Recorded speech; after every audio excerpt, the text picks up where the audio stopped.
એટલે કોણ કે છે કે આની સીટ ઓછી થાય છે? ચૂંટણી પહેલા જ એનું ખાતું ખુલી જાય છે અને પાછા એમ કહો છો કે આની સીટ ઓછી થાય છે. વિપક્ષ ઊભી બજારે વેચાય છે અને લોકશાહી પર્વના લીરે લીરા થતા દેખાય છે અને ટેકેદારો તાણે જ ખોવાઈ જાય છે.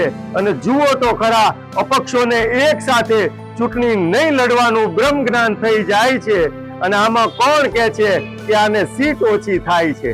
વિક્રમ સ્થાપવાની લાઈમાં મતદારોનો મતાધિકાર છીનવાય છે અને વિકાસની વાતો વચ્ચે જીતમાં ક્યાંક તિરાડ પડતી દેખાય છે અને પછી નેતાઓમાં ડેમેજ કંટ્રોલ કરવા માટે દોડાદોડી થાય છે. આમાં કોણ કે છે કે આની સીટ ઓછી થાય છે? બેરોજગારી, મોંઘવારી, ભ્રષ્ટાચારી, ખેડૂતો જેવી અહીંયા સમસ્યા ક્યાં કોઈને દેખાય છે?